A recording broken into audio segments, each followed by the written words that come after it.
ओम शांति। आज 17 जनवरी 2026 की साकार मुरली। मीठे बच्चे, जब यह भारत स्वर्ग था तब तुम घोर सोझरे में थे, अभी अंधियारा है, फिर सोझरे में चलो। प्रश्न।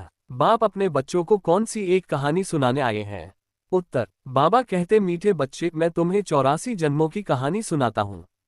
तुम जब पहले पहले जन्म में थे तो एक ही दैवी धर्म था, फिर तुमने ही 2 युग के बाद बड़े बड़े मंदिर बनाए हैं, भक्ति शुरू की है। अभी तुम्हारा यह अंत के भी अंत का जन्म है। तुमने पुकारा, दुख हरता सुख करता आओ, अब मैं आया हूँ। गीत। आज अंधेरे में है इंसान। ओम शांति। तुम बच्चे जानते हो, अभी यह कलियुगी दुनिया है, सब अंधियारे में है। पहले सोझरे में थे, जबकि भारत स्वर्ग था। यही भारतवासी जो अभी अपने को हिंदू कहलाते हैं, ये असुल देवी देवताएं थे। भारत में स्वर्गवासी थे जब, और कोई धर्म नहीं था, एक ही धर्म था। स्वर्ग, वैकुंठ, बहिष्ठ, हेवन, ये सब इस भारत के नाम थे। भारत पवित्र और प्राचीन धनवान था। अभी तो भारत कंगाल है, क्योंकि अभी कलयुग है। तुम जानते हो, हम अंधियारे में हैं। जब स्वर्ग में थे तो सोझरे में थे। स्वर्ग के राजराजेश्वर, राजराजेश्वरी श्री लक्ष्मी नारायण थे। उसको सुखधाम कहा जाता है। बाप से ही तुमको स्वर्ग का वर्षा लेना है, जिसको जीवन मुक्ति कहा जाता है। अभी तो सब जीवन बंध में है। खास भारत और आम दुनिया रावण की जेल में, शोकवाटिका में है। ऐसे नहीं, रावण सिर्फ लंका में था और राम भारत में था, उसने आकर सीता चुराई। ये तो सब है दंत कथाएं।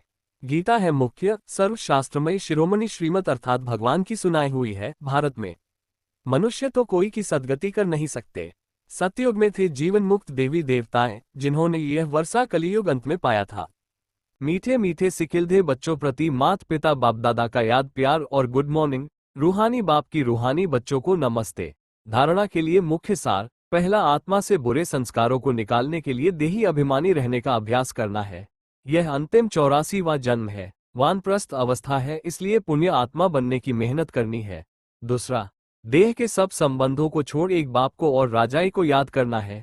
बीज और झाड़ का ज्ञान सिमरण कर सदा हर्षित रहना है। वरदान। उपराम और एवरेडी बन बुद्धि द्वारा अशरीरीपन का अभ्यास करने वाले सर्व कलाओं में संपन्न भव, जैसे सकस में कला दिखाने वाले कलाबाज का हर कर्म कला बन जाता है। वे कलाबाज शरीर के कोई भी अंग को जैसे चाहें, जहां चाहें, जितना समय चाहे मोल्ड कर सकते हैं। यही कला है।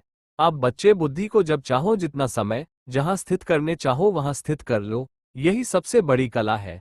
इस एक कला से 16 कला संपन्न बन जाएंगे।